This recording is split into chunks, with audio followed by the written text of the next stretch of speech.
Hey guys, welcome back. On today's episode, we are going to be fitting the piston rings to the 289 engine for the 45 International K3. We'll be fitting the rings to the block, filing the end gaps, fitting the rings to the pistons, and hopefully inserting the ring piston and rod assemblies to the engine assembly, creating the completed short block. So stick with us, and let's see what we can get done. All right, I got everything laid out on the workbench already to hopefully facilitate this. I have our manual ring gap filer clamped up in the vise. This is to keep the ends of the ring square and parallel for a better fitting ring. You don't have to use one of these. When I did the engine in my Spitfire, I clamped a hand file in the vise and used just clamped the hand file on the vise, squeezed the ring together, and filed the ring on the hand file. But that was a 4-cylinder and had half as many rings, so it wasn't too big of a deal. But V8, I'm not gonna file, well, 16 compression rings and 32 32 oil rings, 2 oil rings per piston. So I'm not I'm not 72. I'm not hand filing 72 rings.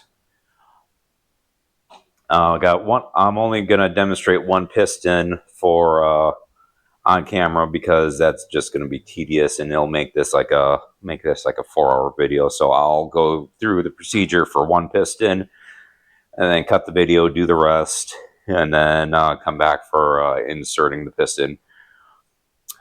For values that I'm using today, I already got them written down. Let's see if we can get rid of the shadow. There we go. For the top gap, we are going for 16 thousandths for the top ring. The rings that came with the pistons, normally you go by the manufacturer recommendations, but this piston ring set did not come with any gap specifications. So the ones I'm using, I got from Wesco, their major piston manufacturer.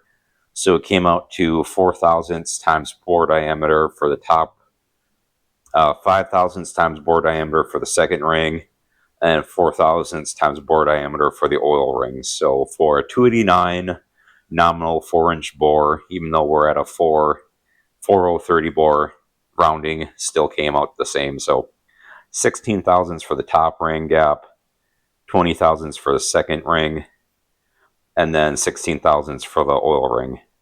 And then when we get there, our Conrod cap nuts will be 288 inch-pounds. So, for our rings, typically for a compression ring, you have some kind of marking as for directionality, top or bottom, which is either a dot or even writing that says top. But our top ring, our number 1 ring, there is nothing. So these are just a square cut ring, a rectangular cut ring. So these can go on either way. But our second ring, see if we can get that in focus.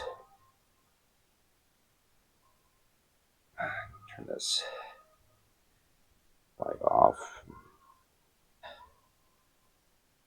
I don't know how well that shows up, but it says top right there, so that goes upward towards the top of the piston. You can maybe see, I don't know how best to light this. There is a profile. There's a profile to that ring.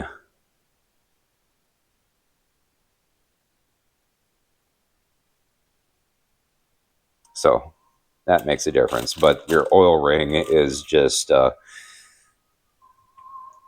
the flat part of your oil ring is just square cut, rectangular cut, so that doesn't matter either, top or bottom. But this is only 2/3 of your oil ring. Your middle of your oil ring is this wafer looking, and that's to scrape and return oil to the crankcase. So I'll reposition the camera to show how we well, not how everyone, one way to do rings. This may not be the proper way, but this is a way. So stay tuned.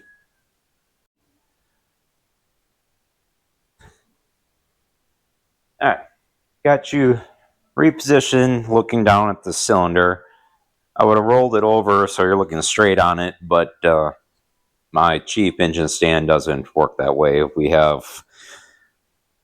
We can't go 45 degrees. We can go 90 degrees. Well, we can go straight up, or we can go perpendicular. We can't go 45.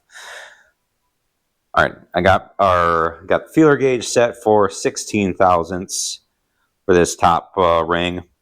If your feeler gauge doesn't have many leaves like mine, you can combine them to add to whatever size. So you could take a, for this size, for 16 thousandths, you could take a 10, you can take a 6, isolate them, squeeze them together, and you have your 16 thousandths. That's also an option. But since we have 16 thousandths, right there's our 16th, then wipe her off, because we all know our tools aren't as well maintained as they could be, because real world.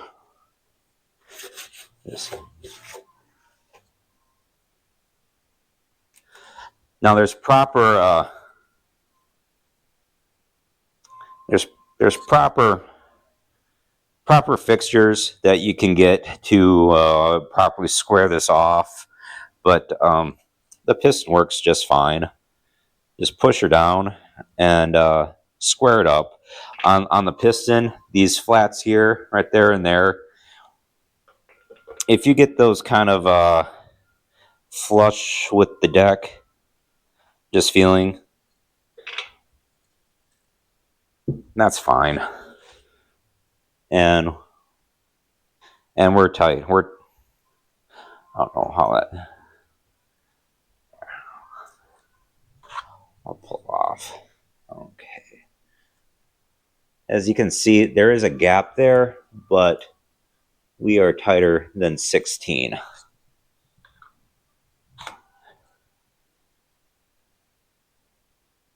So let's see where we're at. Let's go down to 12. 12 goes in fine. Let's go up to 14.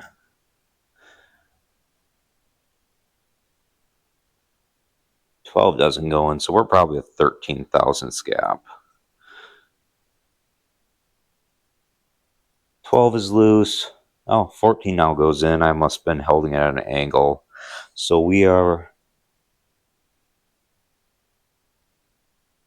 about 14 thousandths, so we got to take 2 thousandths off of this. So pull it out.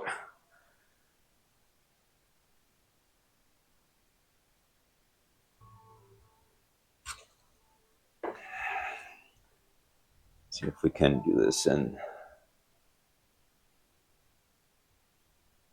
Okay, I've never used one of these before, so make sure I'm not in the shot.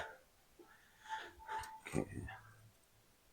Set it on here. We got 2 studs to hold the ring against.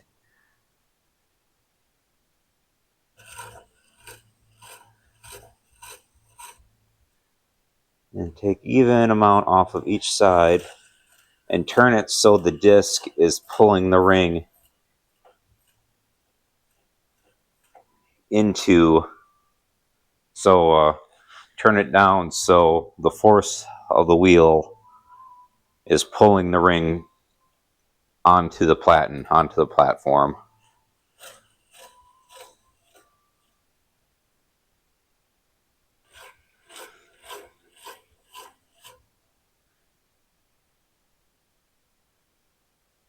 And I'll go get a file to clean the burrs off of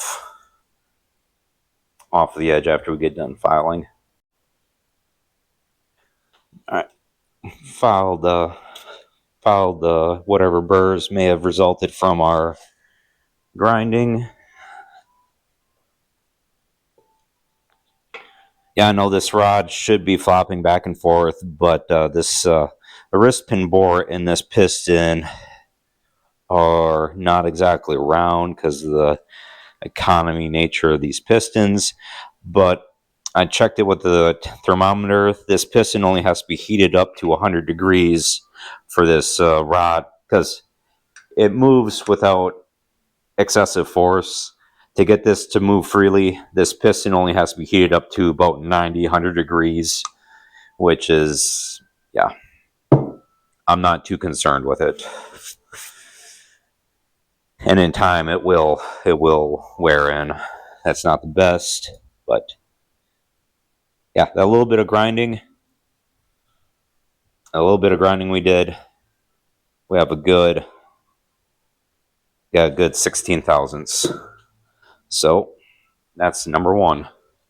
That's a top ring done for that. So since we have that 16 thousandths leaf out still, let us do our oil rings. So, and I can tell already that these are wide.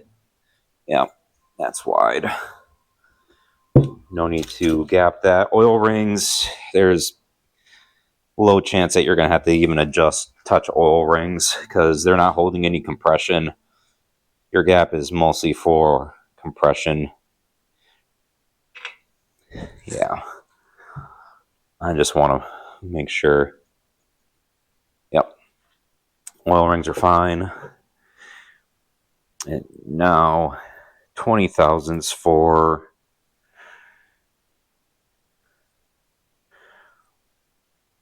what I'll do is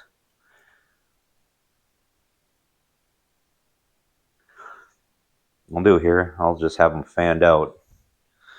20 on one side, and then make sure, oh, there you can kind of see it, top.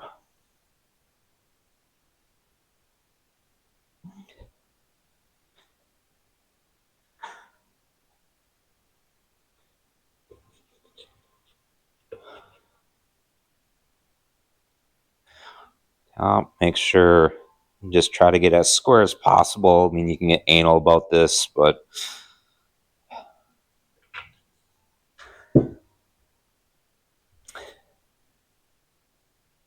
no, we're tight. Just rotate it 90 degrees so it comes out easily.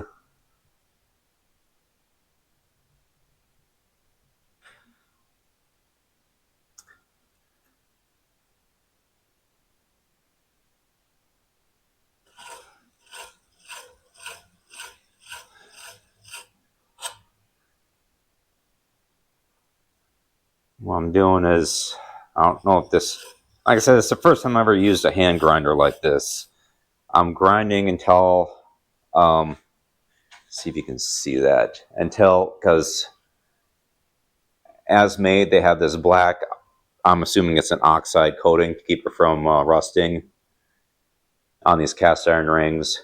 I'm grinding on it until that oxide coating comes off as just a starting point. I mean, I don't know if it means anything, but it's a good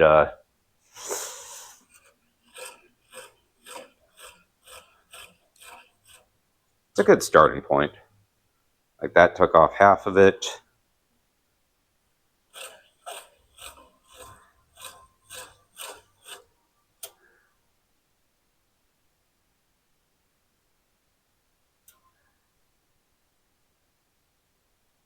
I'm just putting minimum pressure on this because we're not looking to take off a whole lot of material. And then I'm just barely touching the corners with a file to remove any burr that we may have curled up while grinding this edge. That way, you could do this with a piece of sandpaper as well. Like I think, yeah, that shiny right there, that's just a slight bevel I'm putting on, taking off a burr. Now we don't have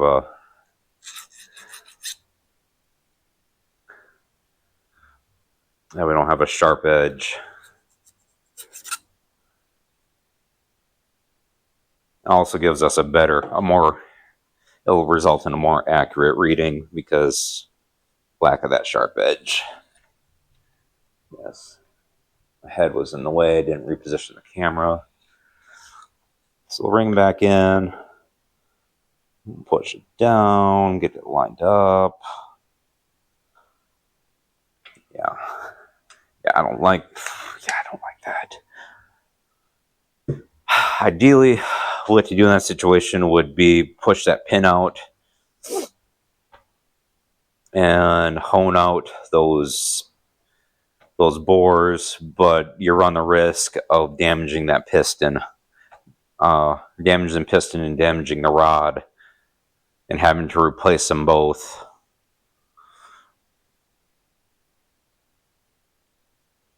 We are still a little tight, probably like a half a thou. Probably half a thou.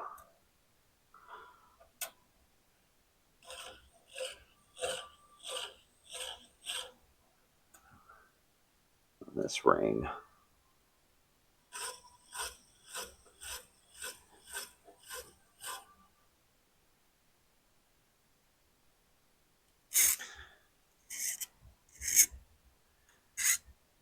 As I've repeated on every engine video in this series so far, I'm not an engine builder.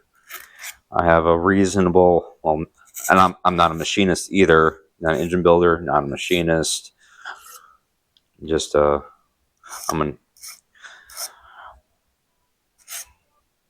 a prior aircraft mechanic turned engineer with a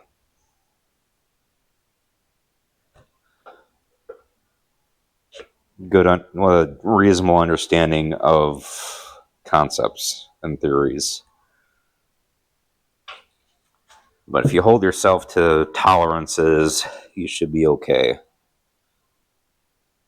We're so close on that. I can just get the edge of that feeler gauge in there.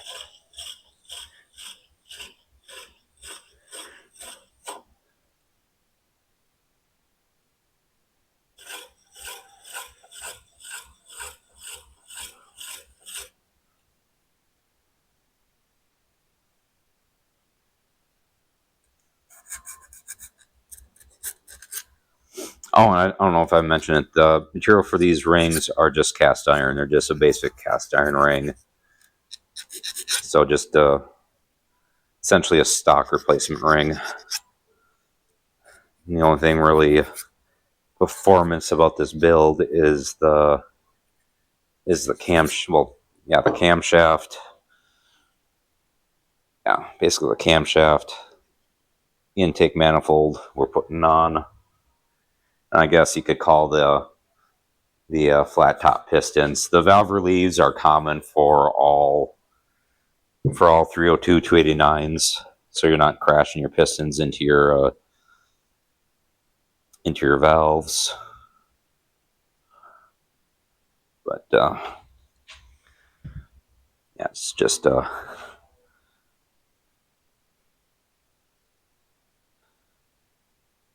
almost there.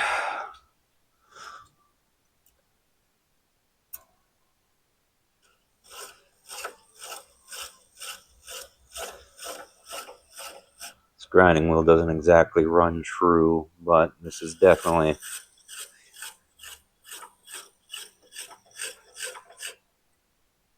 better than better than using a hand file.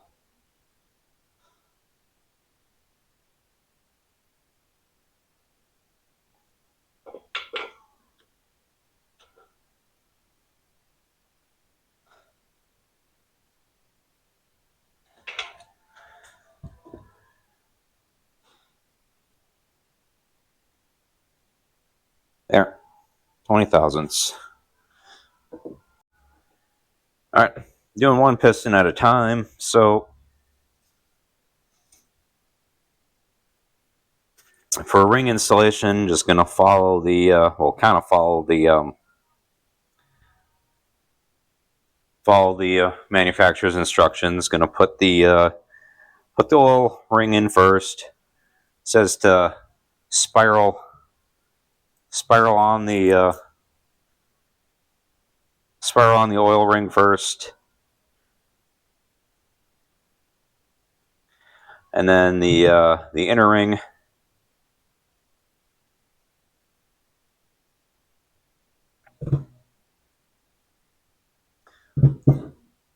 Center part. Those this is directional. Those tabs go up, so these ends face towards the top of the piston. So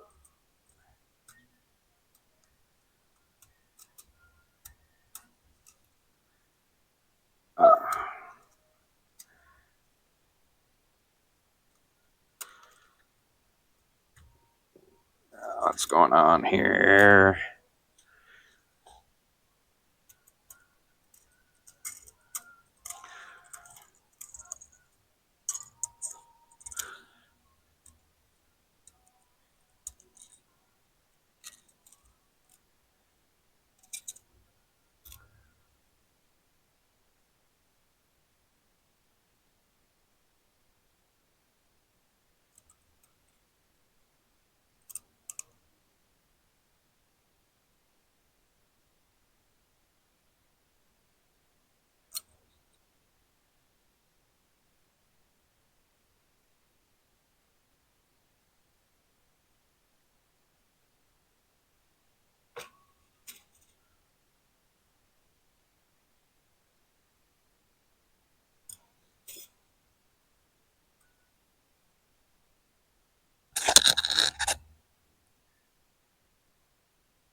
Nope, it is backwards. The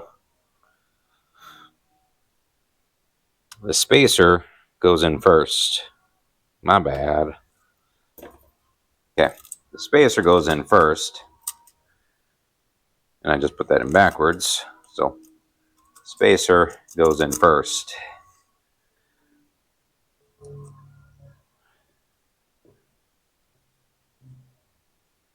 Spacer goes in first. Enter tab 1, regular rail above tab rail person. There's a tab rail.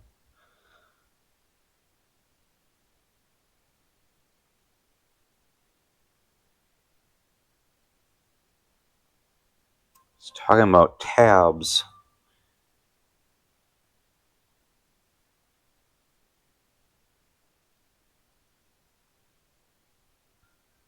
But I'm not seeing them on.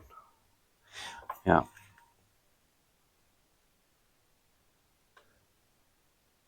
The spacer Yeah, it's talking about these tab rail, regular expander, contains rail with tab 1.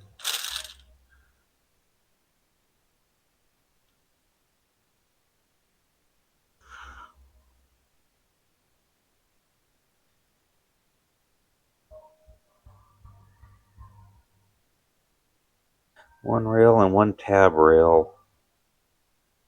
Steel rail.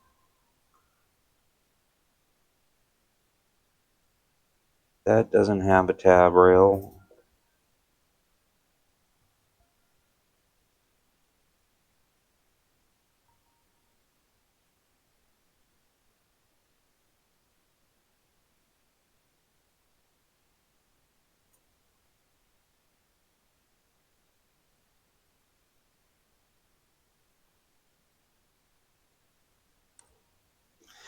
All right, I'm going to pause it here because this is just empty space. This is saying one of these has a one of these thin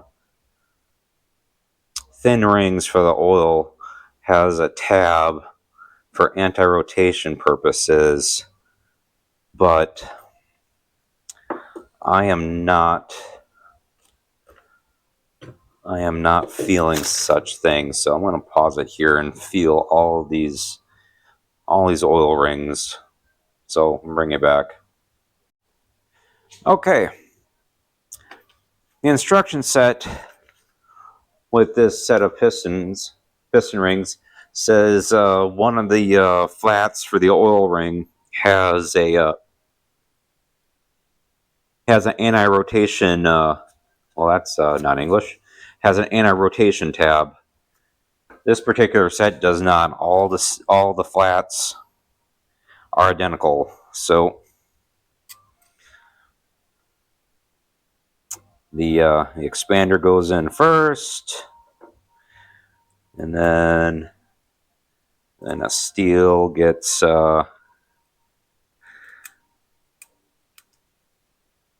spiraled on underneath it,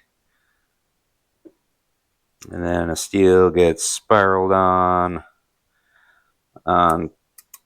top of it, and make sure you offset your gaps.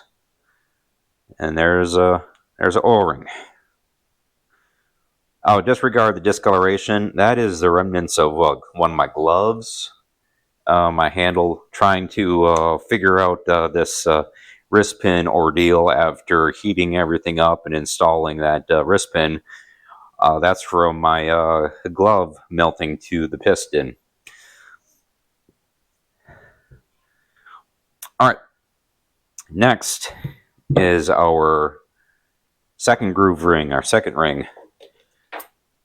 Making sure we adhere to the instructions. Top, I have piston ring expanders.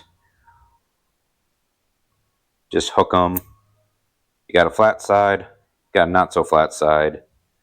I guess it really doesn't matter. So just make things easier so you don't snap your just expand it just enough to get around the piston. Oh, that released too soon. Just enough to get around the piston.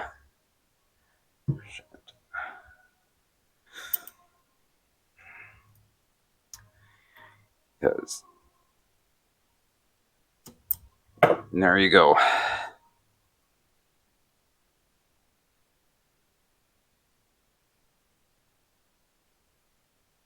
And then now we're top ring. Top ring is non-directional.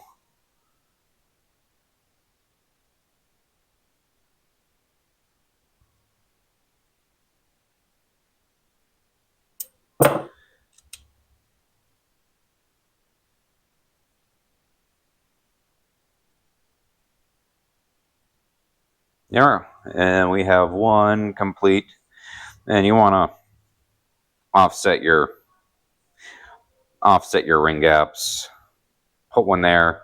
Put one there. Some people you'll see other people on the internet get all anal about have one at 0 degrees, one at 120 degrees, and then your oil rings at at whatever you want. These are gonna move around as the engine runs, so you could install them. Just have them offset. That way you don't have a direct path for your compression to run down the side of the engine, or run a direct path for compression to escape, or a direct path for oil to get up. So yeah, it's fine, especially for a street engine. Another thing, if you're building a performance engine, check your clearance between the ring and the ring land. And to fix that, one thing you could do is either file down the ring, like have a flat piece of glass with a piece of sandpaper glued to it, and then sand the ring down, or you could machine out your ring land. But there, these are free and smooth, and there's one. So I'm gonna cut it off right here, and I'm gonna do the rest of these individually and bring it back when we're ready to stab this in.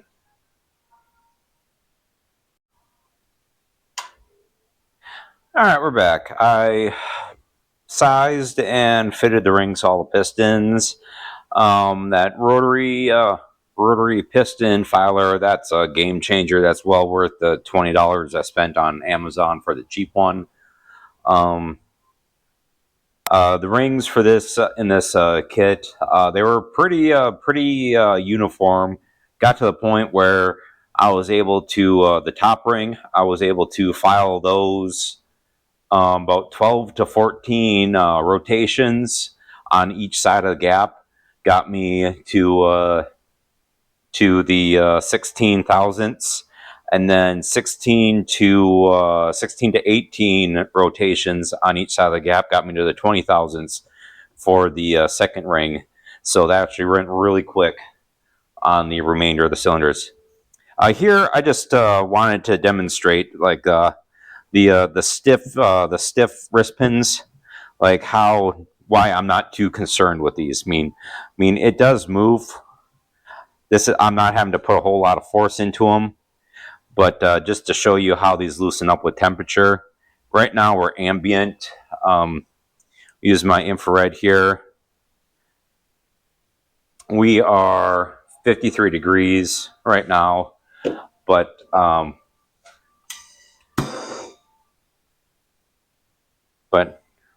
just gonna warm up the bosses a little bit, just a little bit. Nothing major.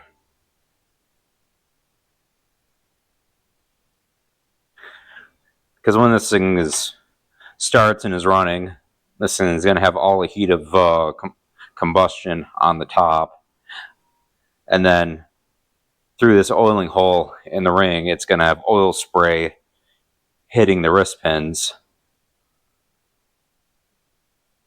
But because about 90 to 100 degrees is when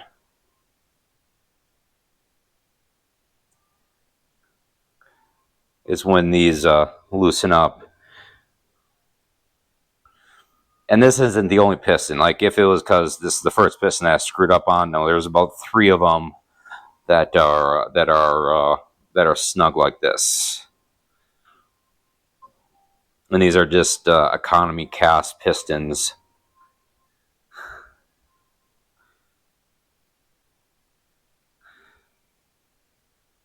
So just gently heating them up.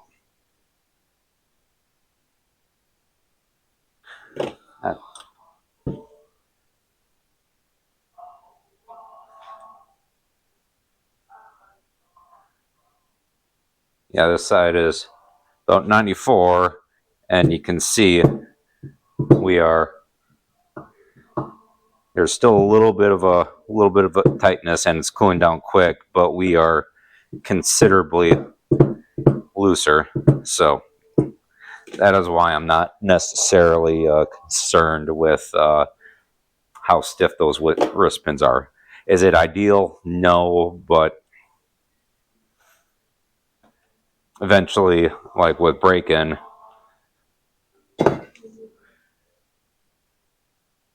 another thing we can do when it's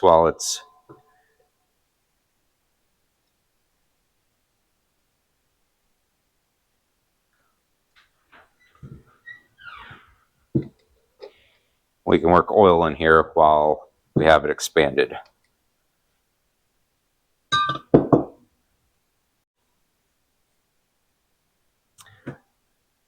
So now we're just about, we are not just about, we are ready to stab the pistons into the engine. For piston ring compressors, there's this universal adjustable one. Use the square drive wrench to open it up and then tighten it down to compress your pistons, and then ideally dead blow hammer to whack-a-mole it down to the hole. But I found the 3D file on the internet for a 4030 ring that I printed off. I'm going to try this, but I don't have much faith in it because me and my 3D printer aren't on speaking terms right now, because in the past 4 months it has not printed a successful print. My belts are in good shape and are properly tensioned. My Z-axis is properly adjusted. All my leveling springs are in good shape, but I cannot get it to hold zero anymore. And I am at my wit's end with it, and I'm ready to replace it with a new printer. I've had it for 4 years. I've had that printer. It's a Ender 3, which I'm not dissing the Ender 3. It's a great platform to learn on because you do have to tinker with it, but I'm to the point where I am tired of tinkering. I just want it to work. I just want to be able to hit print and get good quality. It used to do good quality. I used to be able to hold a plus or minus 5 thousandths of an inch with it, but it seems to take a lot more.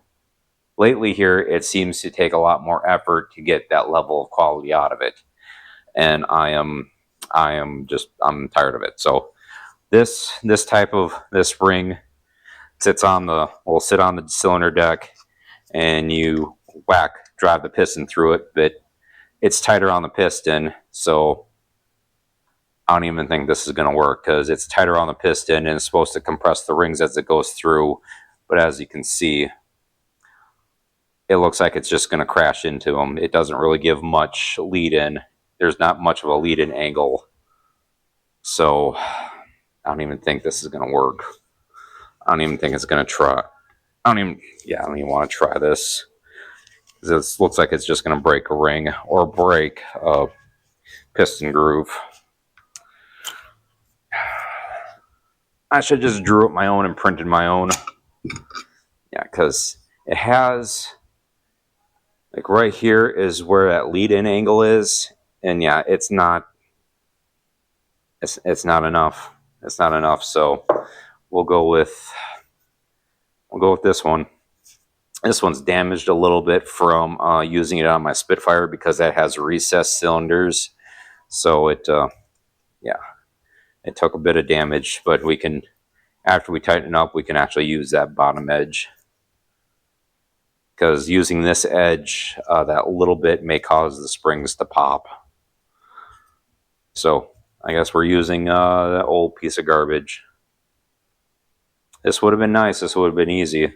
But so for lubrication, I'm going to use just some 30 weight oil and the oil can for the pistons and the rings, and then some Moly graphite assembly lube for the bearing. So reposition over the top of the engine, and we'll do this.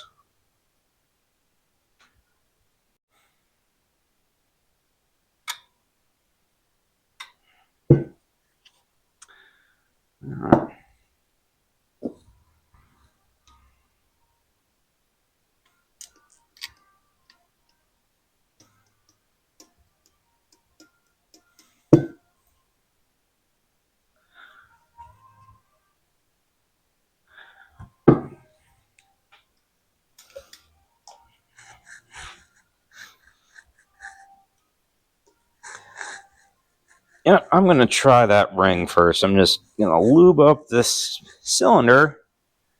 Got the piston lubed up. Make sure my compression rings. I'm doing just 180 degrees apart on my compression rings, because that's fine. Massage my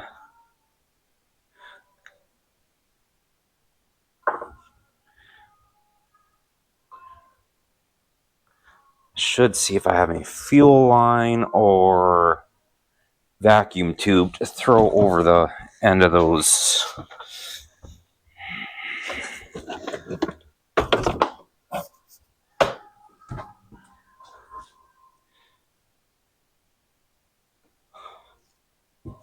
Yeah, I got some fuel line here. Yeah, throwing some fuel line. Gotta have myself. And throw some fuel line over this connecting rod studs to prevent damage to the crankshaft.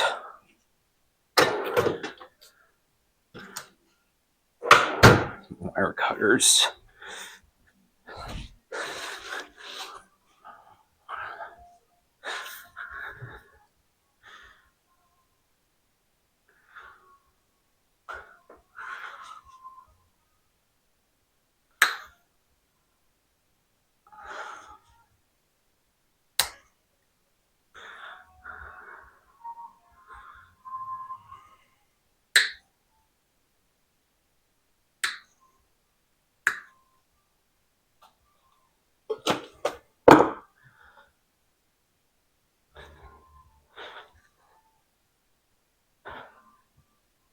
Yeah.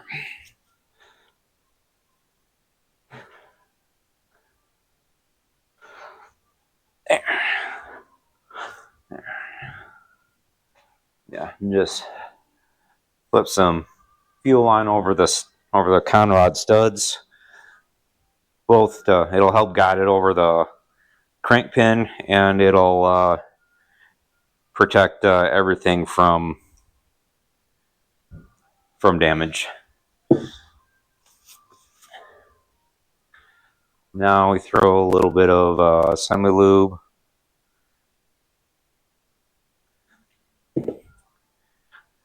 And I don't know if I talked about this before, but there is a wide chamfer and a narrow chamfer on these connecting rods for this 289. The wide chamfer goes towards the radius on the crank pin. So on the passenger side bank, on the number one piston, that'll go forward, and that's where my arrow is. So this goes forward. And I decided I'm going to attempt to use the printed ring. So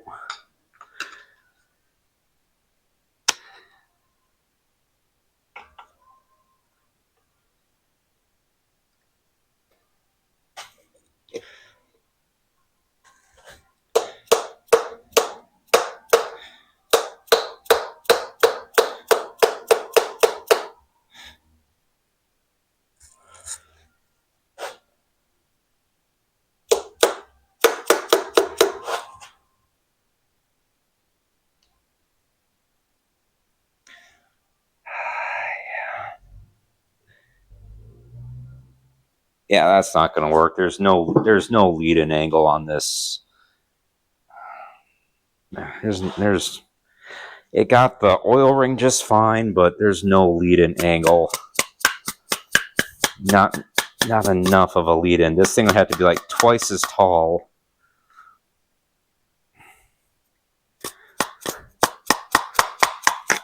Yeah, just no. So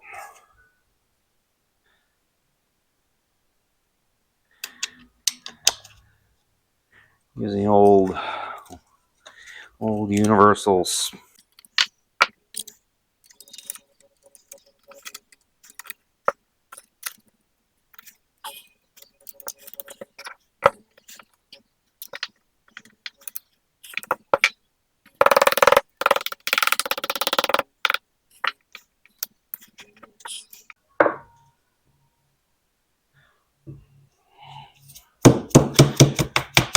Now what I'm doing, I'm just kind of tapping around it to try to help seat the rings around, because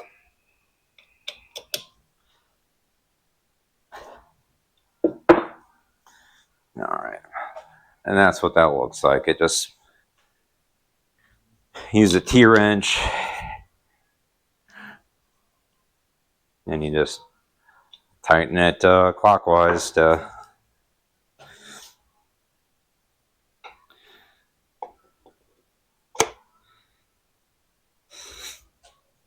make sure you're. It's a nice thing about those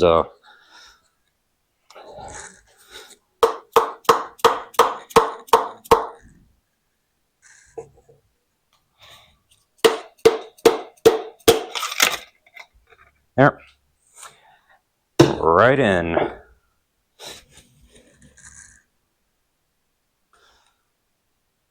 And we're not going down any farther because with the camshaft, when we installed the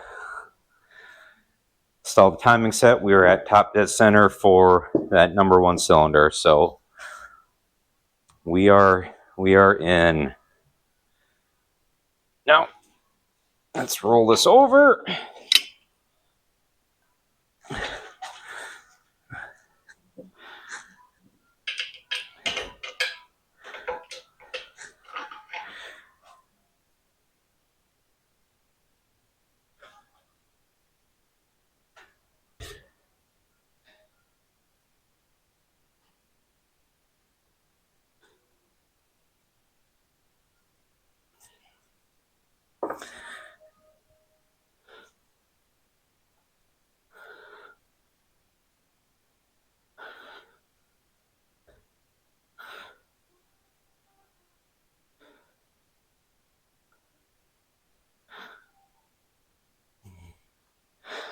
Make sure we didn't get any rubber on our. We did not. Okay, should have grabbed a flashlight. And look for our alignment tabs. These will be going towards the inside of the V. Throw some assembly lube.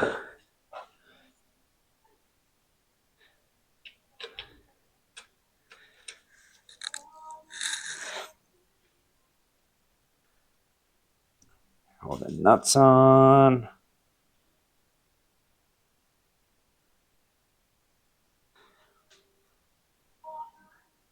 And all this hardware is 100% reusable on this early engine, if it measures out properly. You know, check for length.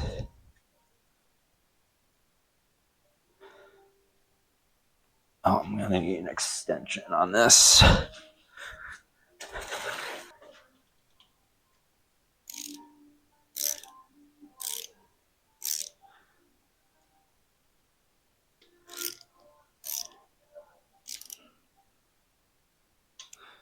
All right, sink them down first, and then we're torquing to.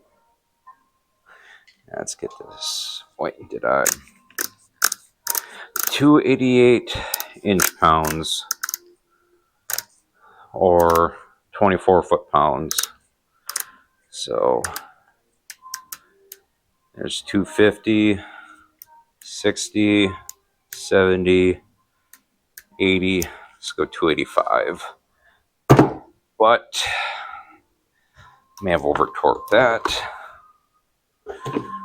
So break the torque on that.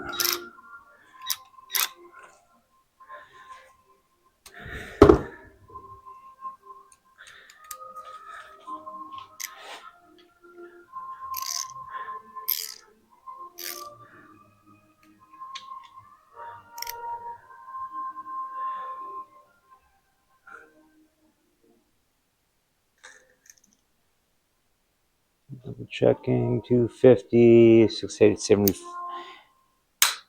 Yep.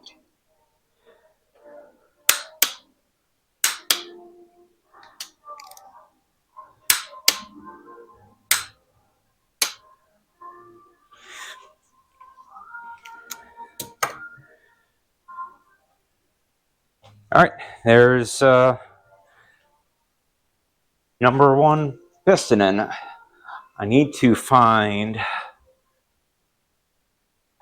harmonic balancer bolt, the old harmonic balancer bolt, so we can throw it in and turn this around with every piston so we can check it along the way and make sure we're not binding up the engine. That way we can correct it immediately when we find it. All right.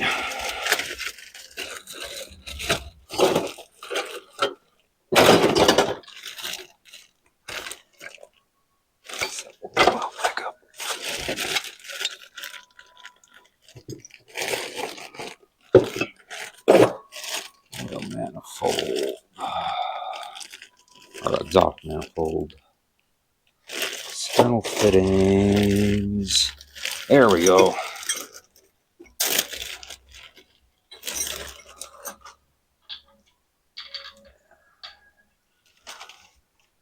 When I disassembled the engine, I didn't label any bags because it was just a greasy mess, and the marker gave up before it tried. But I made the effort to keep everything organized. So, all right. Crankshaft bolt in 15/16 socket. Spin this back over.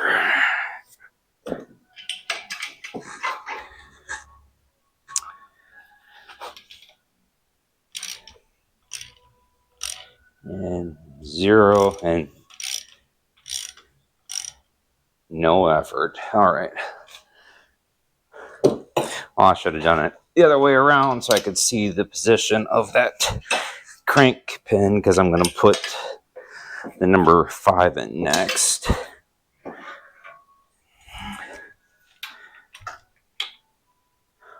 As I'm just going to put it right there. Approximate top dead center on the number 5.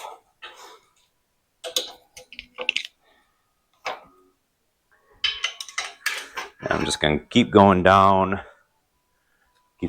Going down. 1, 5, 2, 6, 3, 7, 4, 8. And then I'll bring y'all back when I get done with this. So, yeah, see you when I'm done. All right, I got the short block fully assembled. I got all the pistons in. Instead of filming it, I just threw them in after that number 1. Even with the three kind of tight wrist pins, it spun freely after each piston that I stabbed in.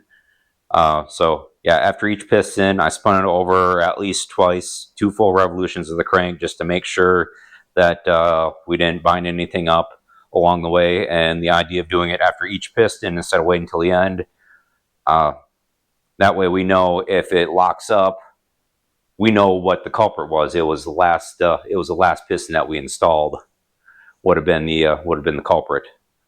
That way we can go back to that one, pull it out, see what happened, and then address the issue as we find it, and not have to go hunting at the end. The exciting part is when it's all done. I don't know if it's a good idea or not, but just to make sure, to sanity check it, the free rotation torque on the crankshaft of the complete rotating assembly. I looked it up. The best number I found was 30 to 40 foot-pounds on the crank for the short block. And using an old-fashioned beam-style torque wrench, just put it on there, rotate it, and see what it comes up with. And what I'm getting on mine is about 20 foot-pounds to spin this thing over. Yeah, about 20 foot-pounds. So I am thrilled with that. Absolutely thrilled. Because that is with 3 pistons with less than ideal wrist pin clearances in their pistons. Before I put those ones in, I did lube those wrist pins up exceptionally well to get them loose. But yeah, I can't. Yeah, 20, depending on where, 20 to 22 foot-pounds, or actually 18 to 22 foot-pounds, really based, depending on where those, depending on where pistons are in their stroke. Because if we get in an area where all the pistons are not at top dead center, or at top dead center, it may be harder, and just your initial torque to get it moving is going to be higher than your sustaining torque. So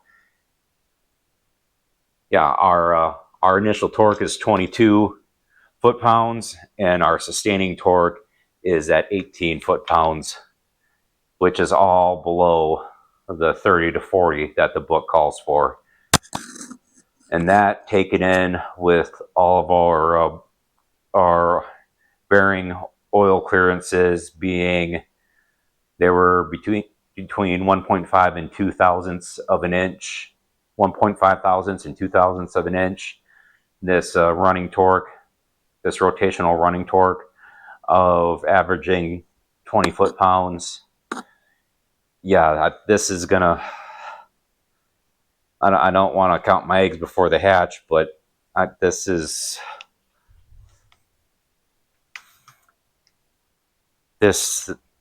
I don't know, I'm excited. I'm excited for this engine. Okay, let's just get this up on top dead center from the number 1, because that's just a good spot to it's just a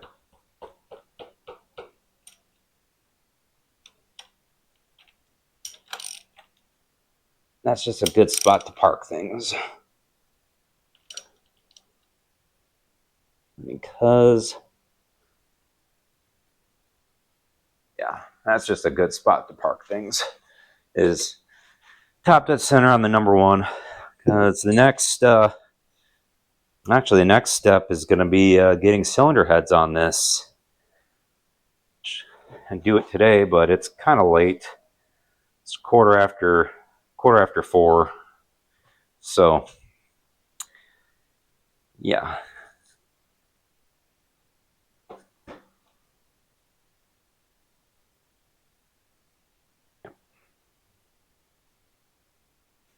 Alright guys, that's it for this video. Really happy with today's progress. Has you may not have been able to tell, or you were able to tell. We got the rings fitted to each individual cylinder. We got them installed on the pistons, and got the pistons in the engine, and got the short block assembled. It went together really well. We did have a casualty. The spring steel ring compressor broke. This little tab that helps release the pressure to loosen it, that broke off after the first piston, so I had to use a screwdriver to release the spring tension to loosen this after every single one of them, or yeah, to open this up for every single piston after the first one. So this is going straight in the garbage. Yeah, but other than that, other than fighting that with every piston, it went great. Engine spun over freely after every subsequent piston install. Got the rod caps torqued down, got assembly lube on all the rod bearings, got the cylinders well oiled, and the surprise at the end is the free running rotational torque to spin over the whole rotating assembly is less than what the book calls for. Book calls for 20 to 30 foot-pounds, and we're averaging 20 foot-pounds, getting 18 to 22 depending on starting and running torque, or where it is in the throws, because when the piston's at a bottom dead center, pushing straight up against a connecting wrist pin is or pulling straight down on a wrist pin before it breaks over center is harder, requires more effort, more force than it is when it's off an angle. Like coming from top dead center to breaking over top dead center, that takes more force when you're straight in line than it does when you're at an angle, because of your resultant forces and the angularity and the physics of it all. But yeah, 20 foot-pounds of 20 foot-pounds to rotate this. Yeah, I'm excited. I'm excited to hear this thing fire up. I'm excited to see how this thing pulls that truck, and not to be pansy about it, I am a little bit scared of how 80-year-old, at the time of this recording, suspension and chassis dynamics are going to handle a healthy small block. And before anyone says like, "Oh, you're not a man about it," like just think about it. You have an engine. The truck is going from 80 horsepower and redlining at 3,200 RPM to an engine stock that had 200 horsepower, and all the calculators that I've used online and all the estimates I've used online could be putting out between 250 and 280 horsepower by what we're doing to it. The boring over, the flat top pistons, the camshaft, the intake, the headers that the packaging are going to force me to run. The intake, I think I said that, and the Holley carburetor that we're going to run. This thing could very well put out, realistically, 250 to 280 horsepower. I know that's a range, but we're in the real world. So, and with a good 4-speed transmission and a good rear axle. So yeah, the truck is probably going to weigh around 3,500 pounds. We're talking about Fox body Mustang GT levels of weight to balance, or power to weight ratio. So I know that's not your modern 400 horsepower Mustang or Camaro power to weight ratio, but you're talking about a leaf sprung truck with no stability control, a spaghetti frame, basically no shock absorbers, no sway bars, having to handle a healthy, rev happy small block. I'm excited. I hope you all are excited. Thanks for subscriptions. Thanks for your thanks for your thumbs up. Hope you all had a happy holidays. Thanks for watching. And it's wins like this, it's excitement like this that keeps projects like this going. So stay tuned for the next episode.